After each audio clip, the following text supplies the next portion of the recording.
நன்றி. உங்க பிரசன்னம் தான் எனக்கு முகவரிப்பா. உங்க பிரசன்னம் தான் எங்களுக்கு எதிர்காலம். உங்க பிரசன்னம் இல்லாம எங்களால் ஒன்றும் செய்யக்கூடாது. உங்க பிரசன்னம் எங்களுக்கு வேணும்ப்பா. இந்த காலை ஆராதனையில் எத்தனை பேர் இந்த வார்த்தையினோடு கூட சேர்ந்து சொல்லுவீங்க, உங்க பிரசன்னம் எங்களுக்கு வேண்டுமே, உங்க பிரசன்னம் எங்களை வழிநடத்தட்டும்ப்பா.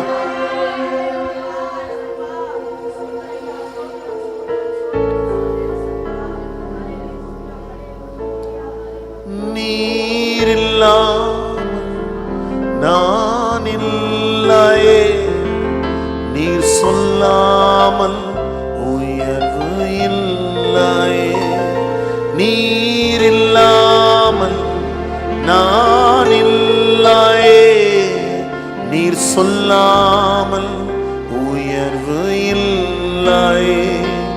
உங்க பிரசன்னம் தான் எனக்கு முகவரி. உங்க பிரசன்னம் தான் எனது தகுதி. உங்க பிரசன்னம் தான் எனக்கு முகவரி. உங்க பிரசன்னம் தான். அழைத்த நாள் முதல் இதுவரை என்னை விலகாத வாக்குதத்தம் பிரசன்னமே. உடைந்த நாட்களில் கூடவே இருந்து சுகமாகும் மருத்துவம் பிரசன்னமே. அழைத்த நாள் முதல் இதுவரை நம்மை விலகாத வாக்குதத்தம் பிரசன்னமே. உடைந்த நாட்களில் கூடவே இருந்து சுகமாகும் மருத்துவம் பிரசன்னமே. விலை போகா என்னையும் மலை மேலே நிறுத்தி அழகு பார்ப்பதும் பிரசன்னமே. விலை போகா என்னையும் மலை மேலே நிறுத்தி அழகு பார்ப்பதும் பிரசன்னமே. உங்க பிரசன்னம் தான் எனக்கு சென்னலொருமாய். உங்க பிரசன்னம் எனக்கு முகவரி. எனது தகுதி. உம்முடைய பிரசன்னம் எங்களை ஆட்கொண்டதற்காக நன்றிப்பா. தொடர்ந்து உங்க மகிமை எங்களோடு இருக்கட்டும். இயேசுவின் நாமத்தில் பிதாவே.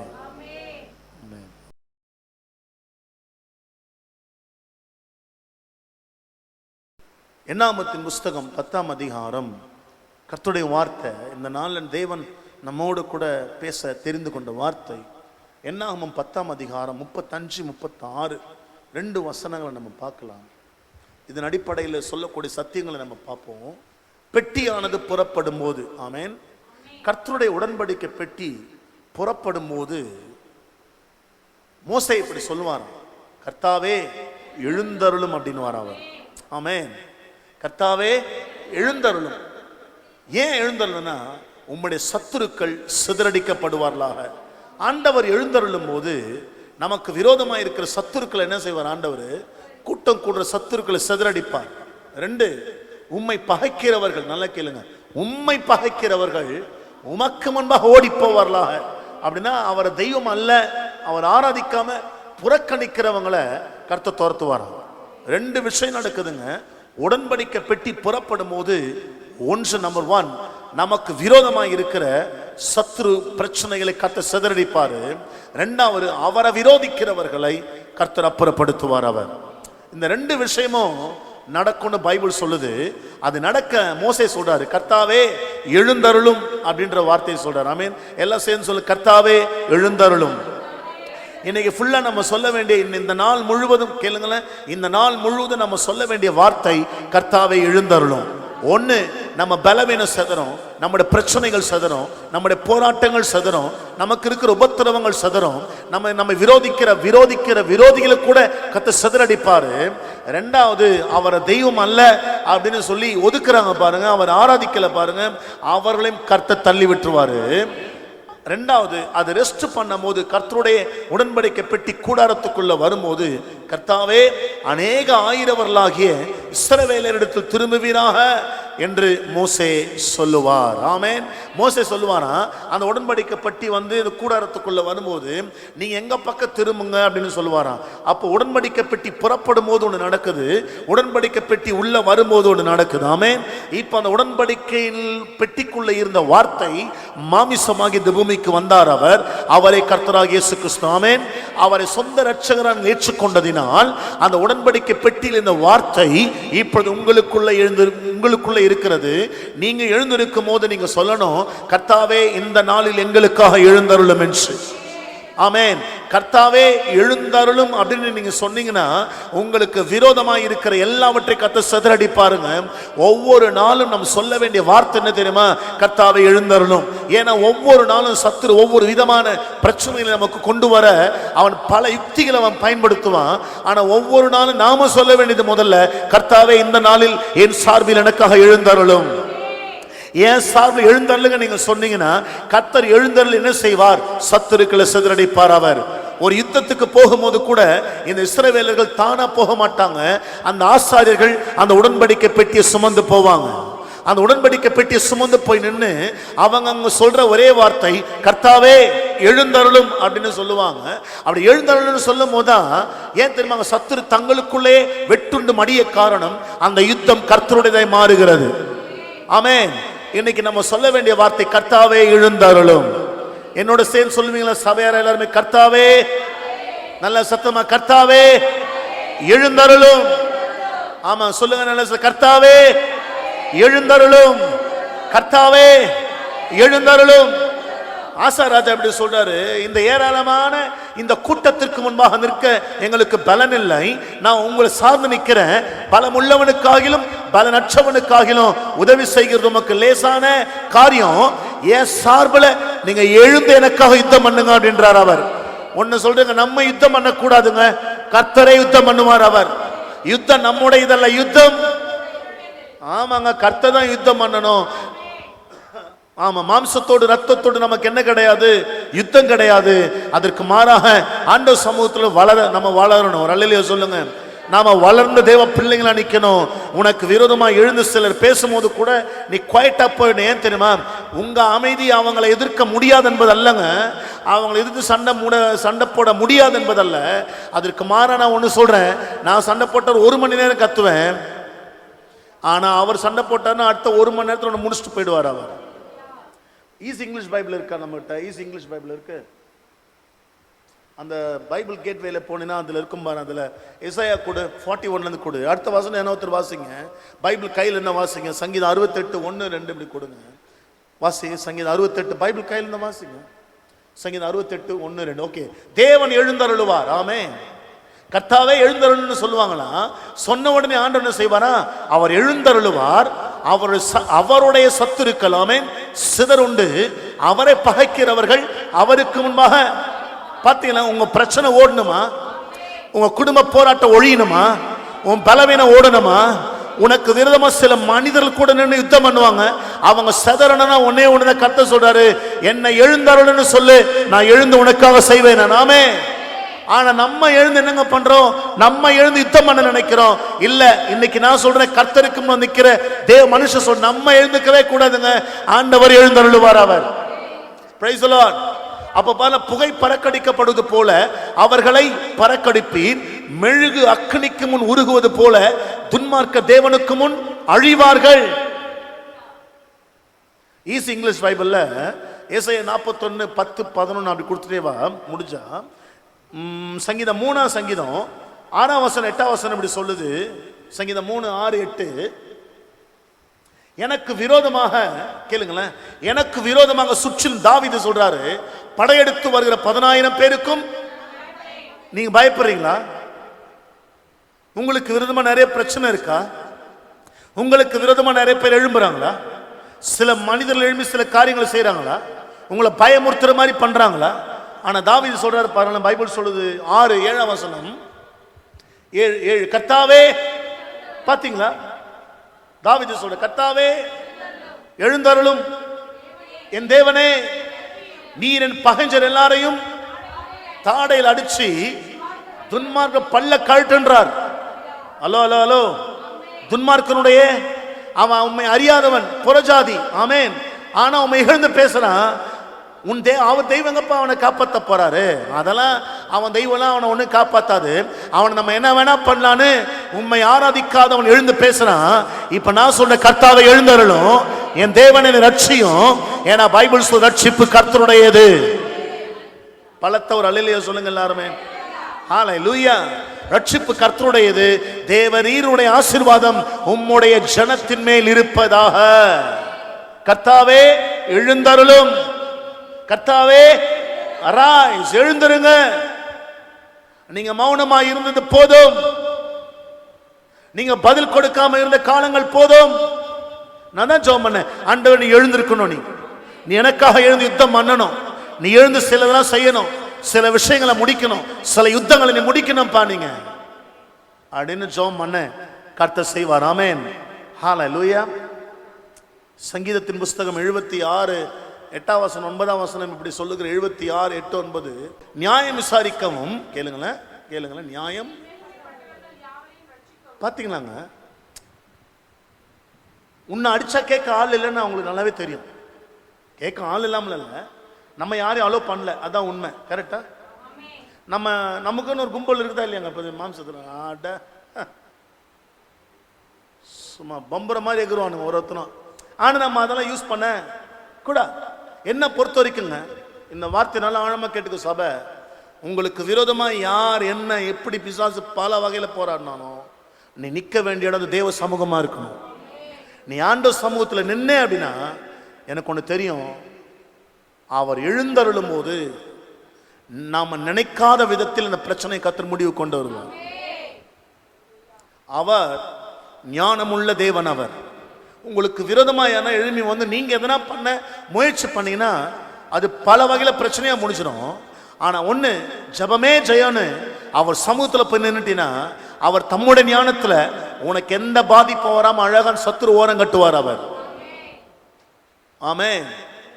பாருங்க, நியாயம் விசாரிக்கும், பூமியில் சிறுமைப்பட்டவர்கள் யாவரையும் ரட்சிக்கவும் தேவன் எழுந்தருளின போது வானத்திலிருந்து நியாய தீர்ப்பு கேட்க பண்ணினீர். பூமி பயந்து, பாத்தீங்களாங்க, நியாய தீர்ப்பை கர்த்தர் கொடுப்பாரா? கர்த்தாவே எழுந்தருள்னு சொல்லும் போது அவர் நியாயம் செய்வாருங்க. அவரு சீக்கிரத்தில் நியாயம் செய்வார் ஆண்டவர். நமக்கெல்லாம் சில விஷயங்கள் ஆண்டு நியாயம் செய்யணும், சீக்கிரமா ஆண்டவர் செய்யணுங்க. கர்த்தர் நம்மோட கூட இருக்கிறார் என்பதை பல அபிமேலக்குங்க பார்க்கணுங்க. கர்த்தர் நிச்சயம் செய்து முடிப்பார் அவர். ஆமென். சங்கீதம் 12 சங்கீதம் 1 பார்க்கும்போது, சங்கீதம் 12:1-5 வரைக்கும் பாருங்க, ரட்சியும் கர்த்தாவே, பக்தி உள்ளவன். இந்த வசனம் நல்லா படிங்க, பக்தி உள்ளவன். ஏன்னா பக்தி உள்ளவன் அச்சு போகிறான். என்ன அர்த்தம் கேட்டாக்கா, அவன் ஆண்டவரை விட்டு தூரம் போற மாதிரி சூழ்நிலை அவனுக்கு வருது. ஏன்னா அவளை உபத்திரமும் அவளை கஷ்டம் அவனுக்கு. அவனுக்குன்னு நின்று பேச யாருமே இல்லை. அதனால அவனே யோசிக்கிறான், கடவுள் இருக்கிறாரா இல்லையான்னு சந்தேகம் அவனுக்கே வருது. அதான் தாவீது இப்படி ஜெபம், நம்ம இப்படிதாங்க ஜெபிக்கணும். உண்மை உள்ளவர்கள் மனுபுத்திரரில் இல்லை, அவரவர். என்னங்க இது? அவரவர் உனக்கு விரோதமா பல பொய் பேசுவார். பொய்யா பேசிட்டு தெரியுது, பொய்யா பேசி தெரியுதுன்ற மாதிரி உங்களுக்கு விரோதமா பலர் பொய் பேசி உங்களுக்கு கெடுக்க 1000 பேர் என்ன சூட்சமம் பண்ணாலும் கர்த்தர் நம்முடைய பட்சத்தில் இருக்கிறார். ஆமென். இச்சக உதடுகளால் இருமனதாய் பேசுகிறார். நீங்க யாரையும் லேசா நினைக்காதீங்க. ஹலோ, எப்படி பேசுறாங்களா? உள்ள ஒண்ணு வச்சு வெளியே ஒண்ணு பேசுது. உள்ள ஒண்ணு பிடிக்கல, வெளியில சரி எதுவும் பிரச்சனை, சோத்திர சோத்திர சோத்திர. அதெல்லாம் தேவன் பார்க்கிறார். உண்மையா ஸ்தோத்திரம் பண்ண, இல்ல ஸ்தோத்திரம் பண்ணத போயிட்டே இரு. உன் ஸ்தோத்திரம் எங்களுக்கு தேவையே இல்ல. நீ ஸ்தோத்திரம் பண்ணியா நான் வாழ போறேன் சொல்லு. இருமனதாய் பேசுகிறார்கள், இச்சகம் பேசுகிற எல்லா உதடுகளையும். சிலருக்குலாம் எங்க என்ன பேசணும்னே சுத்தமா தெரியலன்றது எனக்கு இப்பதான் தெரியுது. என்ன, எப்போ, எங்க, எப்படி, எந்த சூழ்நிலையில என்ன வார்த்தையை பேசணும். பெருமை, எல்லாமே பெருமையா இருக்காதீங்க, தாழ்மையா இரு. உனக்கு பயங்கர அறிவு இருக்கலாம், உனக்கு பயங்கர புத்தி இருக்கலாம், உங்க வீட்டிலே நீ தான் ஞானி. ஆமா, தாமஸ் ஆல்வா எடிசனை விட நீ பெரிய ஆள், நீ ஐசக் நியூட்டனை விட பெரிய ஆள் நீ. ஆனா அவங்க வீட்டில் கொஞ்சம் பெரியவங்க முன்னாடி அடக்கமா இரு. என்னைக்கு தான் நம்ம அடக்கமா போறது, அதெல்லாம் ஆடக்கூடாது. அடக்கம் நமக்கு ரொம்ப முக்கியம். ரொம்ப ஆடுறவங்க சீக்கிரம் போயிடுவாங்க. பொறுமையா இரு. பொறுத்தாரு, ஆமா, பொறுத்தவன் பூமி ஆளுவான், பொறுக்காதவன் எதையுமே ஆள மாட்டான். பொறுமையா இருந்தா எல்லாம் உனக்கு சாதகமா நடக்கும். மட மட மட மட என்ன செய்யக்கூடாது. எல்லா புகழும் எல்லா கணமும், அப்படித்தானே பாட்டு எழுதுகிறாரு. அந்த பாட்டு நான் பாடுற மாதிரி. எல்லா புகழும் எல்லா கணமும் அது என்னை வந்து சேரட்டுமே, நானே முடித்தேன் எல்லாவற்றையும், பெருமை புகழும். நமக்கு போர்டு வச்சு யாருங்க என்னங்க பண்ண போறது? போர்டெல்லாம் ஒரு நாளைக்கு தான், அப்புறம் அந்த போர்டை கழுத்து தூக்கி போட்டுருவாங்க, அதுதான். அதுக்கப்புறம் நீ ஒன்று கெட்டது பண்ற பாரு, அதான் மனசில் வச்சுக்குவோம்.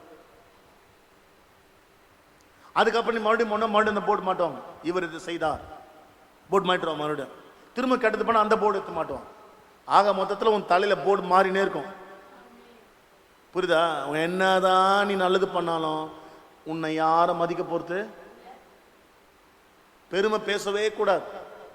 இந்த வாய் கொஞ்சம் கண்ட்ரோலா இருக்கணும். 4ஆம் வசனம், அவர்கள் எங்க வாயை வச்சு நான் சண்டை போட்டு ஜெயிச்சிருந்தேன். எங்க வாய் இருக்குது, உதடுக்குது. யார் எங்களுக்கு? நாங்க தான் எல்லாமே. எங்க கிட்டலாம் வந்து பேசினா அவ்வளவுதான், நாங்களும் பேசுவோம், தெரியும்ல. அவர் சொல்றாரு, நம்ம வாழ்க்கையில் தான் அப்படி நடக்குது நம்ம நினைக்கிறோங்க. தாவீது வாழ்க்கையில் நடந்துக்குது. ஏழைகள் பாழாக்கப்பட்டது நிமித்தமும் எளியவர்கள் விடும் பெருமூச்சு நிமித்தமும் ஆண்டவர் சொல்றாரு, நீ இவ்வளவு பெருமூச்சு விட்டல, இப்ப நான் உனக்காக எழுந்து நிற்பேன்றார்.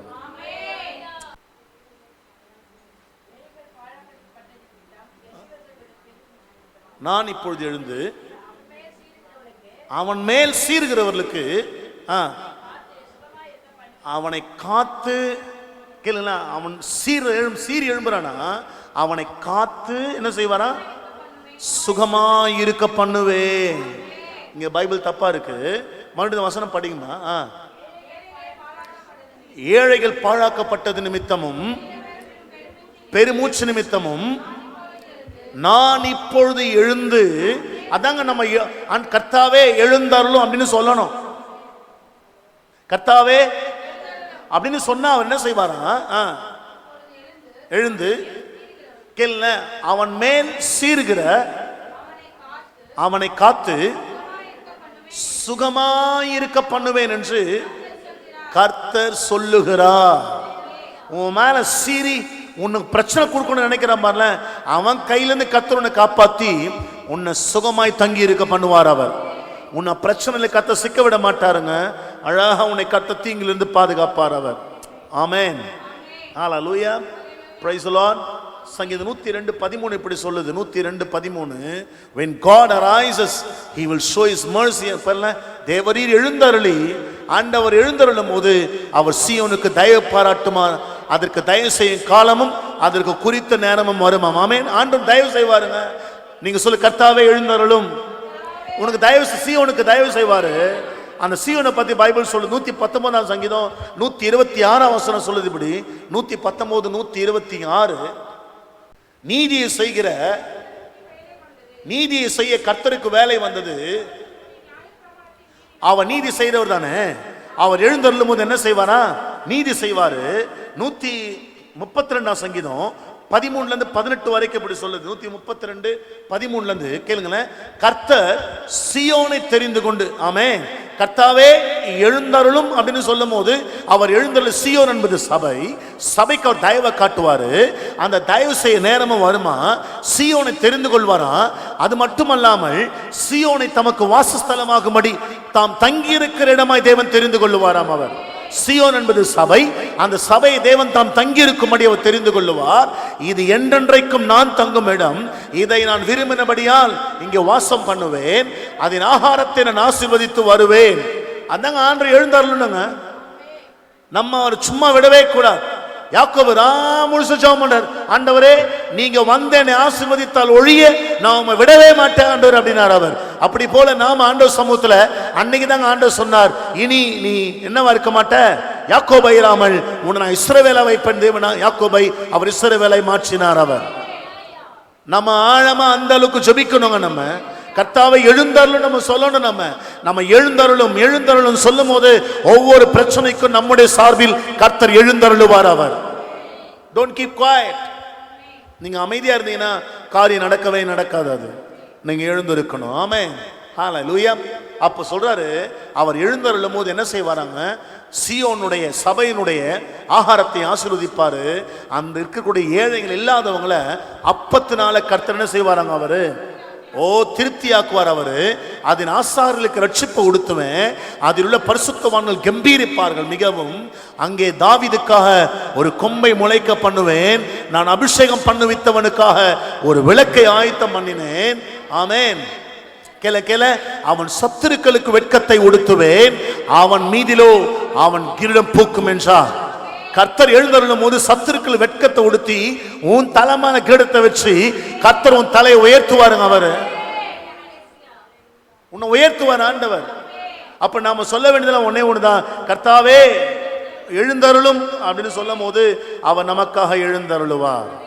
ஏசாயா தீர்க்கதரிசியின் புஸ்தகம் 32 அதிகாரம் 13 20 வரைக்கும் நம்ம வாசிக்க கேட்கலாம். ஏசாயா 32, என் ஜனத்தினுடைய நிலத்திலும் களி கூர்ந்திருந்த நகரத்தில் சந்தோஷம் நிறைந்த எல்லா வீடுகளிலும் முச்சடியும் நெரிஞ்சலும் முறிக்கும், அரமனை பாழாக விடப்படும், ஜனம் நிறைந்த நகரம் வெறுமையாகும், மேடும் துருக்கமும் என்றைக்கு கெபிகளாகும், அவைகள் காட்டுக்கழுதையில் கழிக்கும் இடமாயும் மந்தைகளுக்கு மேய்ச்சல். அதாவது தான் ஜனங்கள் தாபரிக்கிற அந்த இடம் கேளுங்க எப்படியா மாறி போச்சுன்னு பார்க்கும்போது, ஹல்லேலூயா, எப்படியா மாறி போச்சுன்னு பார்க்கும்போது வறண்ட நிலைமை போச்சா, ஒண்ணும் இல்லாம ஆயிடுச்சு. ஏன் தெரியுமா, இந்த ஜனங்கள் தேவனை விட்டுட்டு தூரம் போயிட்டாங்க. ஆனால் எது வரைக்கும் தெரியுமா ஒரு குடும்பம் வறட்சியில் இருக்கும். பைபிள் தெளிவா சொல்லுது, இது தம் ஜனத்தினுடைய வறட்சியை பத்தி சொல்றாரு. அந்த வறட்சி எது வரைக்கும் தெரியுமா இருக்கும், கேள் உன்னதத்தில் இருந்து நம்மேல் ஆவி ஊற்றப்படும் மட்டும். உன் குடும்பத்துல இன்னும் வறட்சி, இன்னும் சில பிரச்சனைகள், இன்னும் சில போராட்டங்கள், இன்னும் சில விஷயம் முடியல அப்படின்னா கேளு, பரிசுத்தாவியானவருடைய அசைவு இல்லைன்னு அர்த்தம். லிசன், இன்னும் உங்க வீட்டுக்குள்ள சில பிரச்சனைகள் முடியாம போராட்டத்தில் இருக்கு அப்படின்னா பரிசுத்தாவியானவருடைய அசைவாடுதல் இல்லை அப்படின்னு அர்த்தம். சொல்றேன், அந்த அசைவாடுதல் வந்ததுக்கு அப்புறம் என்ன நடக்கும் அப்படின்றத பார்க்க போறோம். ஏசாயா இப்ப கேளுங்களேன், ஏசாயா 33 அதிகாரம், ஏசாயா 33 வாசிக்கலாம். ஏசாயா 33 6 பார்க்கலாம்.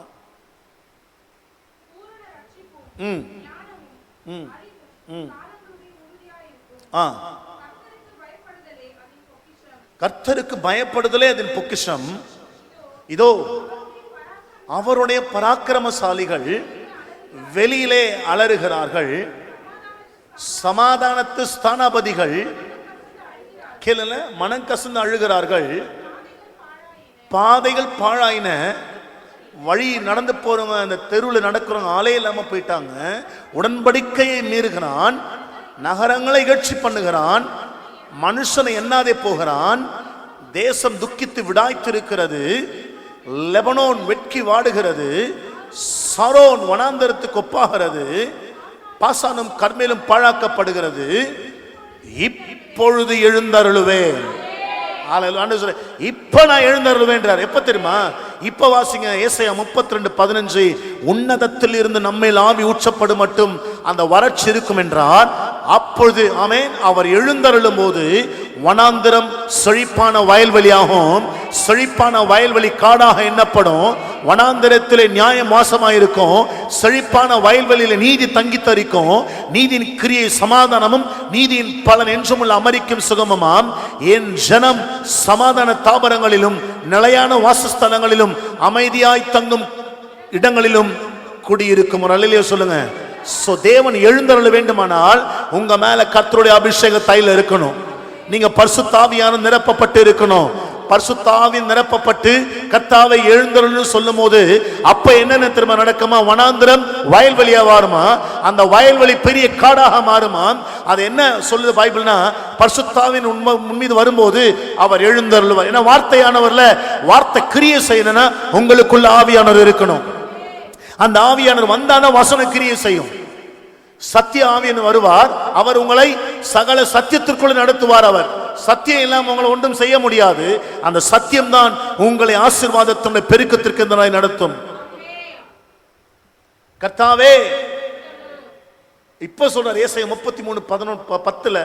ஏசாயா 33:10 இப்பொழுது எழுந்தருளுவேன், இப்பொழுது உயருவேன், இப்பொழுது மேன்மைப்படுவேன் என்று கர்த்தர் சொல்லுகிறார்.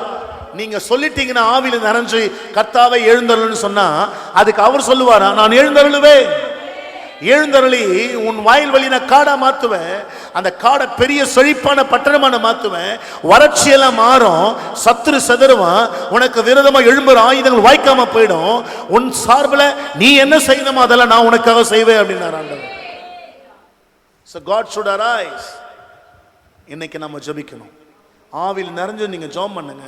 கர்த்தாவே எழுந்தருளும் இந்த வார்த்தையை நீங்க இந்த நாள் முழு சொல்லுங்க.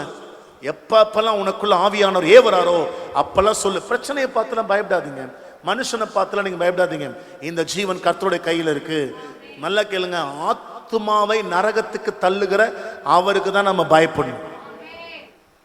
இந்த ஆத்துமாவை பரலோகமா நரகமான முடிவு பண்றது பார்த்தீங்களா, அவருக்கு தான் நம்ம பயப்படணும். இந்த சரீரத்தை மாத்திர கொள்ளுகிறவர்களுக்கு நம்ம பயப்படவே கூடாது.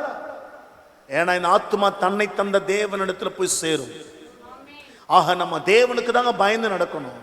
தேவனுக்கு பயந்து நீங்க நடப்பீங்கன்னு சொன்னா, இப்போ ஒரு சத்தியத்தை சொல்றேன், நீங்க எழுந்தருள்னு சொல்லும் போதெல்லாம் அவர் உங்க சார்பில் எழுந்தருளுவார். அவர் நீங்க ஏங்க எழுந்தருளுறீங்க? நீங்க ஏங்க அதை முடிக்கணும்னு நினைக்கிற?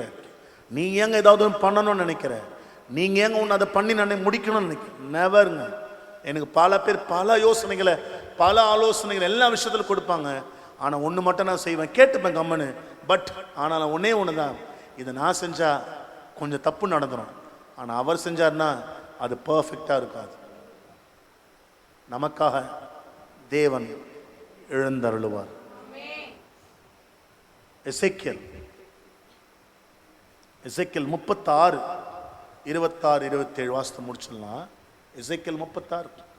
உங்களுக்கு நவமான இருதயத்தை கொடுத்து கேள்வி. ஆவியானவர் வந்ததுக்கு அப்புறம் என்ன நடக்கு பாருங்க, என்ன நடக்குதுன்னு. உங்களுக்கு நவமான இருதயத்தை கொடுத்து உங்கள் உள்ளத்திலே புதிதான ஆவியை கட்டளையிட்டு கல்லான இருதயத்தை உங்கள் மாம்சத்தில் எடுத்து போட்டு சதையான இருதயத்தை உங்களுக்கு கொடுப்பேன். உங்கள் உள்ளத்திலே என் ஆவியை வைத்து உங்களை என் கட்டளைகளில் நடக்கவும் என் நியாயங்களை கை கொள்ளவும். கேள, ஆவியான உள்ள வந்துட்டார்னா வசனத்தின்படி உன்னை நடத்துவாராம். அவர் எழுந்தருளணும் அப்படின்னா சும்மா எழுந்திருக்க மாட்டாரு. நீங்க வசனத்தின்படி வாழணும்.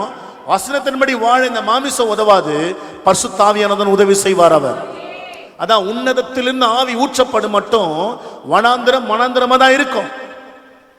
ஆனா உன்னதத்தில் பரிசுத்த ஆவியானவர் உன் மீது இறங்கி வரும்போது அவர் சொல்றாரு, அந்த வனாந்திரம் வயல்வெளியாய் மாறும். அந்த ஆவியன் வந்ததுக்கு அப்புறம் சொல்லுவார், இப்ப நான் எழுந்தருளுவேன், உன் வீட்டில் இருக்கிற எல்லா வறட்சியையும் நான் ஆசீர்வாதமாய் மாற்றுவேன். ஹல்லேலூயா. சொல்றாரு 27, என் நியாயங்களை கை கொள்ளும் அவைகளின்படி. ஆமா, 39:29 கூட எசேக்கியேல் 39:29, நான் இஸ்ரவேல் வம்சத்தார் மேல் பிளஸிங் பாத்தீங்களாங்க. ஏன் திரும்ப எழுந்தருள் உனக்காக, என் ஆவி உன் மேல இருக்கும் போது என் முகத்தை நான் உனக்கு மறைக்கவே மாட்டேன்றார். பரிசுத்தவன் இருக்கிறாரா? எத்தனை பேர் அபிஷேகத்தை பெற்றுக்கொண்டீங்க? அதனால சர்ச்சுள்ள வந்தோட நல்லா நீங்க ஸ்தோத்திரம் பண்ணி கர்த்தரை துதிச்சு பாட்டு பாடி, பக்கத்துல அக்கா வேடிக்கைலாம் பார்க்காம பாட்டு பாடி ஆராதிச்சு துதிச்சு நீங்க ஸ்தோத்திரம் பண்ணிட்டே இருக்கணும். ஏன் தெரியுமா?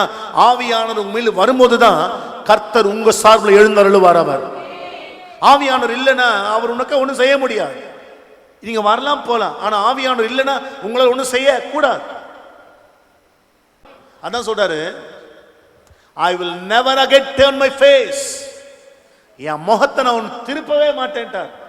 ஏன் தெரியுமா? என் ஆவியானவர் மேல இருக்கிறார். அதாங்க, ஆவியானவர் மட்டும் நீங்க துக்கப்படுத்தவே கூடாது. எதை வேணா நீங்க துக்கப்படுத்துறீங்க, பரிசுத்தாவியானவர் மட்டும் துக்கப்படுத்தவே கூடாது. ஏன்னா ஒரு மனுஷன் மேல இருக்கிற அபிஷேகத்தை நீ கனவீனம் பண்ணி பேசவே கூடாது. அதாங்க பைபிள் சொல்லுது. இயேசு பார்த்து சொல்றாங்க, இவன் பிசாசுகளின் தலைவன், இவன் பெயல்செபூலின் தலைவன், அந்த நாமத்தில் தான் பிசாசை துரத்துறா அப்படின்னு இயேசு பார்த்தபோது, இயேசு பார்த்து இந்த வார்த்தை சொன்ன போது, இயேசு இந்த வார்த்தை சொன்னாரு, மனிதனுடைய எல்லா பாவங்களும் மன்னிக்கப்படும், ஆனா ஒரு பாவம் மட்டும் மன்னிக்கப்படாது பூமியில், இம்மையிலும் மறுமையிலும் சொன்னார் அவர். இம்மையிலும் மறுமையிலும் அவன் பாவம் மன்னிக்கப்படாது. நல்லா கேள்வி. எல்லா பாவத்தை மன்னிச்சிருவார், ஆனா ஒரு பாவத்தை மட்டும் மன்னிக்கவே மாட்டாருங்க. என்ன தெரியுமா? அவர் மேல, ஒரு ஊழியக்கார மேல இருக்கிற அபிஷேகத்தை அந்த ஆவியானவர் நீங்க கலங்கப்படுத்த பேசி கலங்கப்படுத்தவே கூடாது. அதுக்கு பைபிள் சொல்லுது, மன்னிப்பே இல்லை, மன்னிப்பே கிடையாது, மன்னிப்பே இல்லைங்க. நான் சொல்ல பைபிள் சொல்லுது, ஆவியானவர் மட்டும் கலங்க பண்ணவே கூடாது. எல்லா பாவத்துக்கும் மன்னிப்பு இருக்கான, அந்த ஒரு பாவத்துக்கு மன்னிப்பே கிடையாது, மன்னிக்க மாட்டேன்ட்டார் அவர்.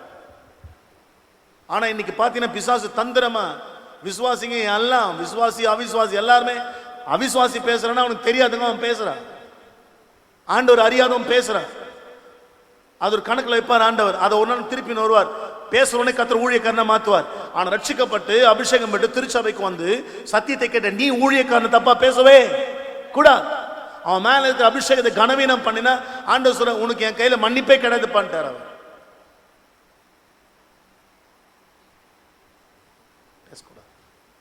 சொல்றாரு, I will pour out my spirit என்றார். என் முகத்தை நான் மறைக்க மாட்டேன். I will pour out my spirit upon the people of Israel. என் இஸ்ரவேல் என் ஜனத்தின் மேல் ஆவியை நான் ஊற்றுவேன், என் முகத்தை நான் மறைக்க மாட்டேன்றார். ஏன்னா நான் உனக்காக எழுந்தருள போறேன். இந்த வாரம் 2 கையை மேல தூக்கு, உங்களுக்காக நான் ஜெபம் பண்ண போறேன். இந்த வாரம் சொல்லுங்க, கர்த்தாவே எழுந்தருளும். நீங்க சொல்றது எப்படி தெரியுமா சொல்லணும்? எனக்கு பல பிரச்சனைங்க என் வீட்டில் இருக்கு, என்னை விரோதிக்கிறவன் நிறைய பேர் இருக்கிறான், எனக்கு தொந்தரவு கொடுக்கிறவன் நிறைய பேர் இருக்கிறான், பல வகையில் எனக்கு போராட்டம் இருக்கு. எனக்கு நீங்க தான் செய்யணும். சில விஷயங்கள் நீங்க தான் எழுந்து யுத்தம் பண்ணணும். சில விஷயங்கள் ஆண்டவரே நான் யார்கிட்ட வெளியே சொல்ல முடியாது, எனக்காக நீங்க எழுந்து யுத்தம் பண்ணணும். ஆண்டவரே என் சார்பில் நீங்க பேசணும்ப்பா, நீங்க தான் காரியத்தை இந்த வாரத்துக்குள்ளே முடிக்கணும், எனக்கு இந்த வாரம் சனிக்கிழமைக்குள்ளேயே அது முடியணும் ஆண்டவரேன்னு எல்லாரும் கையை உயர்த்தி கர்த்தாவே எழுந்தருளும். கர்த்தாவே ஆவியனை ஊற்றப்படுகிறார். ஆமென். சொல்லிட்டே சொல்லு, சத்தமா சொல்லு. ஹல்லேலூயா, ஹல்லேலூயா, ஹல்லேலூயா. ஆமென், ஆமென். தேவன் எழுந்தருளுகிறார், தேவன் எழுந்தருளுகிறார், தேவன் எழுந்தருளுகிறார். நம்ம சார்பில் கர்த்தர் எழுந்தருளுகிறாருங்க. துன்மார்க்கர்கள், கர்த்தரை ஆராதிக்காத ஜனங்கள், கர்த்தர் நம்மோடு கூட இருக்கிறார் என்பதை கர்த்தர் நிரூபிக்க போகிறார். இந்த பூமியில் இருக்கிற சகல ஜாதிகளுக்கான கர்த்தர் பெரிய காரியங்களை செய்ய போறாருங்க. கர்த்தாவே எழுந்தருளும், கர்த்தாவே எழுந்தருளும், கர்த்தாவே எழுந்தருளும். அவர் எழுந்தருளும் போது சத்துருக்களை சிதறடிப்பார். அவர் அவரை பகைக்கிறவர்களை கர்த்தர் தூரம் தள்ளுவார். அவர் கர்த்தாவே அரைஸ், லோர்ட் அரைஸ், எங்களுக்காக எழுந்தருளும், எங்களுக்காக எழுந்தருளும். கர்த்தாவே எழுந்தருளும். நீர் மௌனமாய் இருந்தது போதும், கர்த்தாவே எழுந்தருளும். சீயோனுக்கு தயவு செய்யும் நேரம் வந்தது. கர்த்தாவே எழுந்தருளும். என் முகத்தை இனி நான் உனக்கு மறைக்கவே மாட்டேன். ஆண்டவர் சொல்லி, என் முகத்தை இனி நான் உனக்கு மறைக்கவே மாட்டேன் மகளே. நான் இனி நீ வந்து நின்னா என் முகத்தை நான் உனக்கு காட்டுவேன். என் முகத்தில் இருக்கிற பிரசன்னம் உன்னை மூடும். அவர் முகத்தில் இருக்கிற பிரகாசம், அவர் முகத்தில் இருக்கிற வெளிச்சம் நம்மை மூடும். நான் இஸ்ரவேல் வம்சத்தார் மேல் என் ஆவியை ஊற்றினபடியால், என் ஆவியான் வந்தபடியால், தேவஜனமே நீங்க தான் இஸ்ரவேல், நீங்களும் நான் இந்த ஆவிக்குரிய இஸ்ரவேலர்கள். இனி கர்த்தர் தம்முடைய முகத்தை நமக்கு மறைக்கவே மாட்டார். அவர் எழுந்தருளி பெரிய காரியங்களை செய்ய போகிறார். ஆமென், ஆமென், ஆமென்.